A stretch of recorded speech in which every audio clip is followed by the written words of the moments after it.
بالله من الشيطان الرجيم. أعوذ بالله بسم الله الرحمن الرحيم.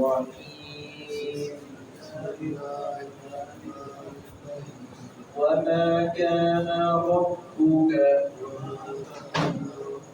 مهلك القرى حتى يبعث في أمها رسولا يتلو عليهم آياتنا وما كنا مهلك القرى إلا وأهلها ظالمون وما أوتيتم من شيء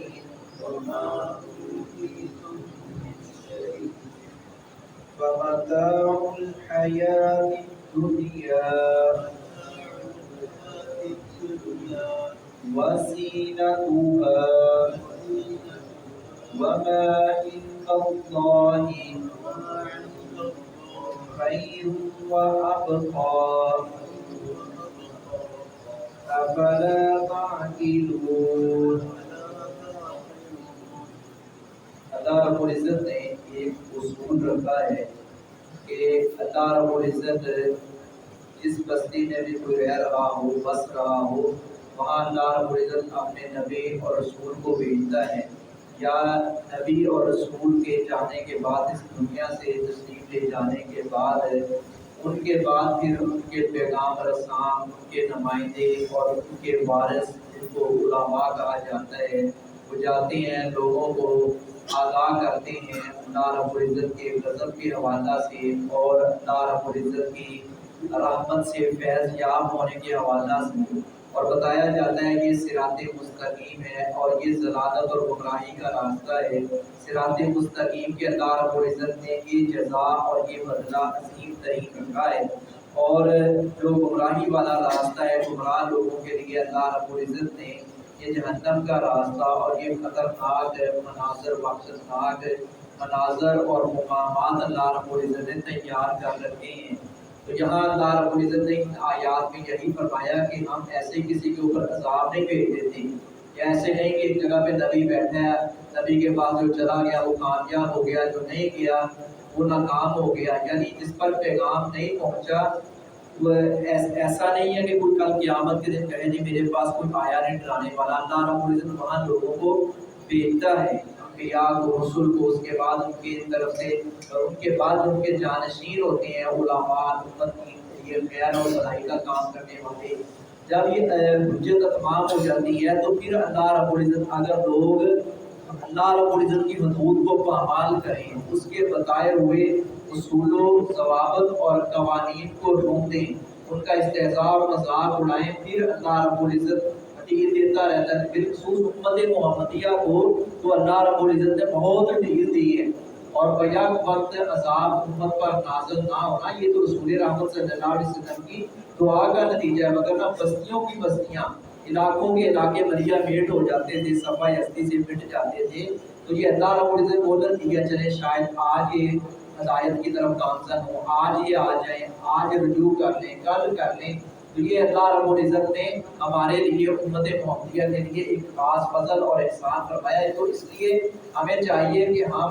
اگر گمراہی اور ضلالت میں الجھے ہوئے ہیں اور فتنوں میں مبتلا ہیں تو ہم اپنے ایمان کی فکر کریں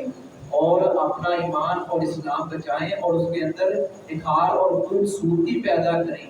اور جو امت کے لیے بھلائی کا کام کرنے والے ہیں، جو اہل اللہ ہیں، ان کے ساتھ اپنا تعلق رکھیں، اور اللہ رب العزت کے ساتھ تعلق یہ مضبوط کرنے کا یہ اچھے لوگ جو ہوتے ہیں یہ ذریعہ ہوتے ہیں، اور ان لوگوں کی صحبت حاصل کرنا اور ان لوگوں کے پاس بیٹھ کر دین سیکھنا، دین کو سمجھنا، یہ اس کا تو کوئی بھی انکار ہی نہیں ہے، مگر نہ اللہ رب العزت کا قرب جو ہے یہ مقدر والے کو ہی ملتا ہے، اور سب سے بڑا قرب کا ذریعہ یہ مسجد میں آنا، نماز پڑھنا، سر پر سجود ہو جانا، کلام اللہ کی تلاوت کرنا، ذکر الہی۔ آج تو لوگوں نے رنگ برنگے اصول اور زاویے اپنی طرف سے مقرر کر لیے جو خود ساختہ ہیں، جو گمراہی والے ہیں، جو رسول اللہ صلی اللہ علیہ وسلم جو دین دے کر گئے ہیں من و عن اسی پر چلنے سے ہی کامیابی ممکن ہے۔ تو یہاں اللہ رب العزت نے فرمایا کہ دنیا کی زندگی کو ترجیح نہ دو، کہ دنیا کی زندگی جو ہے باقی رہنے والی نہیں ہے، ہمیشہ کی زندگی آخرت کی زندگی ہے۔ وبا کان اور نہیں ہے ربو کا آپ کا رب مہلک کا ہلاک کرنے والا القرا بستیوں کو، قریہ کی جمع قرا، بستیوں کو اللہ رب العزت ایسے ہلاک کرنے والا نہیں ہے کہ ان پر عذاب اپنا بھیجے، حتیٰ یہاں تک کہ جب ایسا وہ بھیجے بھی امیہا، ان میں سے بڑی بستی میں جو ام القرا ہے، بڑی بستی ہے، رسولن کوئی رسول، یعنی جو اس علاقے کا ہیڈ کوارٹر ہے یا اس علاقے کا جو کہتے دارالخلافہ ہے، دارالحکومت ہے، جہاں سے احکامات جاری ہوتے ہیں، وہاں جو مرکز ہے وہاں اللہ رب العزت رسول بھیجتا ہے، وہاں نبی بھیجتا ہے، پھر وہ آگے جو ہے وہ ایک سلسلہ چلتا ہے آگے جو جہاں جہاں تک وہ علاقہ پھیلا ہوا ہے۔ اور رسول اکرم صلی اللہ علیہ وسلم تو قل یا ایھا الناس انی رسول اللہ الیکم جمیعا،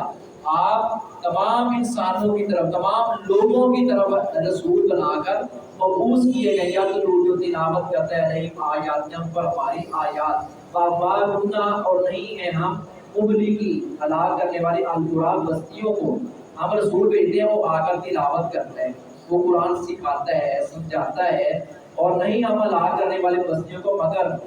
وَأَهْلُهَا ظالم، جہاں کے باشندے ظالم ہوں، یعنی جو حدود کراس کر دیں، اپنی اوقات سے باہر ہو جائے، ہماری زبان میں اللہ رب العزت ایسے لوگوں کو ظالم گردانتا ہے، اور ایسے لوگوں پر اللہ رب العزت اپنا عذاب بھیجتا ہے۔ وَمَا أُوتِیتُم، اور جو کچھ بھی تم دیے گئے ہو من شیء، کوئی چیز، وَمَتَاعُکُمُ السَّمَانِ الْحَیَاةِ الدُّنْیَا، دنیا کی زندگی کا، یہ اللہ رب العزت نے اگر تمہیں دنیا میں کچھ تھوڑا بہت نوازا ہے، یہ تو دنیا کا سامان ہے، یہ دنیا کی زیب و زینت ہے، یہ تو دنیا کا وزینت اور اس کی زینت ہے۔ وما عند اللہ، اور جو کچھ اللہ کے پاس ہے، خیر، بہت بہتر ہے، وابقا، اور نہایت باقی اور دیر پا، نہایت دیر پا اور ہمیشہ کے لیے وہ چیزیں، افلا تعقلون، کیا پھر تم اگر نہیں رکھتے، وما علیہ